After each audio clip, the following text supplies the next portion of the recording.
Back for part 3 of our Washington, D.C. trip. If you have not seen the first prior videos, just go to my page. I've got this broken into 3-part series. So day 3 started out with breakfast at Embassy Suites again. It was wonderful breakfast.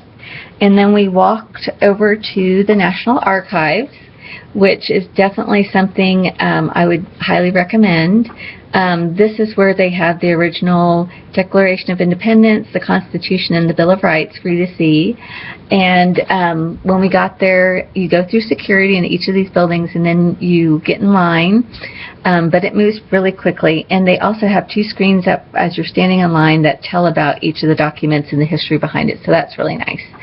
Then you get to go into this big rotunda, and they've got the Declaration of Independence on one side, the Constitution straightforward, and the Bill of Rights on the other side. And they tell you not to make lines, but we tried to just go into a random area, and it was hard to see. So we started on the left-hand side, which worked really well. And basically, first of all, you see different, it tells you about the history of the document. So at first it was telling about the Declaration of Independence and why it was important and why it came into being, and then you finally get to the one that has the Declaration of Independence. Same with the Constitution and same with the Bill of Rights. So I thought that was really neat that they have it set up that way so you can see the history behind it and why it makes it such a significant document.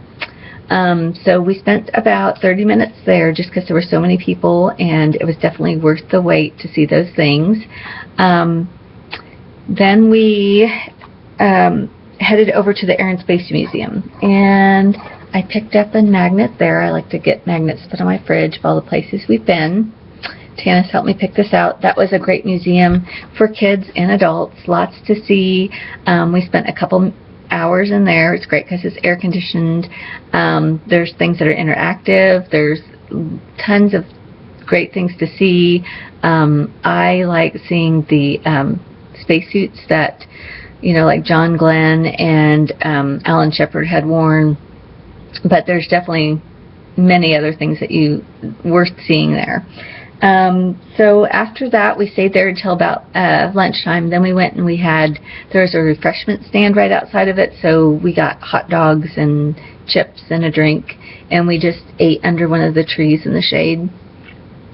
And once we were done with there, we went to the National Gallery of Art, which I probably wouldn't have chosen, but I was okay to go along with it because I don't know, I'm not a museum art person, but I'm really glad we went.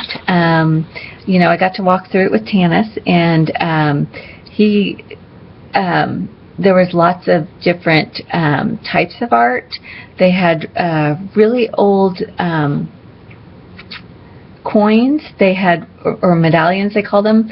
They had really old furniture that you had to be really careful not to put anything on. They had sculptures in at the downstairs area, and you know, a lot of it was you know, he learned that artwork sometimes can have some nudity to it. So he learned about that, and we talked about how, you know, the human body is a work of art, and these artists just portrayed it in different ways. So after about the first or second room, he was over it because there was a lot of that. So if you don't want your kids to see any nudity, you don't want to go through that lower section, because there's definitely a lot of artwork that has that. But he was in 5th grade, and I figured he could handle it, and he just kind of, you know, learned a little bit about that. So then upstairs they have all the paintings, and I was really glad we were able to go there because we got to see original paintings from Renoir. We got to see several Monet paintings. There were several Van Gogh paintings, including one of his self-portraits, and lots of Rembrandts, and they have one portrait done by Da Vinci. So we got to go ahead and I got to show Tanis, point out those specifically, and he had heard some of the names, but he really didn't understand why they were important. And I just said, you know, someday you're going to be in a conversation and someone's going to bring up this artist, and you'll be able to see that you've seen a couple of the original pieces of work, and not everybody can say that, so that's really cool. So anyway, we did that, and that was the end of the day at the museums and stuff. We went back home, got washed up, and then we went to a really great restaurant called Del Frisco's. I know it's in several different cities.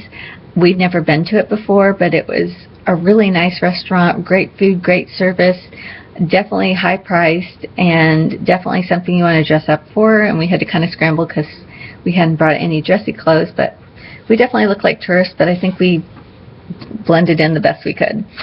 So that was a wonderful way to close out our trip. And the next morning we got up, had breakfast together, and then said goodbye to Pete's parents, and we headed back to Oklahoma and drove for 2 days straight to get back home.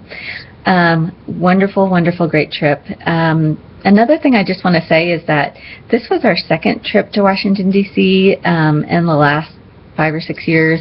So the first time we went, we had done the Lincoln Memorial and the Vietnam Memorial and the World War II Memorial. Arlington Cemetery, we'd seen the Eternal Flame at JFK's grave. We'd seen the Tomb of the Unknown Soldier and the Changing of the Guard there, which are all incredible things. And if you've never been there before, you definitely would want to do those things also, or in replace of. This time we decided to focus and get a little bit more in depth with the museums, because we basically ran through those last time, and we also wanted to do the tours. Those were our main things, and anything else was kind of like icing on the cake. So anyway, I hope that this helps you if you're planning a trip with your family and wondering where to go, or if you're planning a trip to Washington, D.C. And if you have any questions that you would like to ask me about our trip, just please leave me a question in the comment section, and I would be happy to answer that and help you with your trip planning. So thank you for watching, and I will see you soon. Thanks.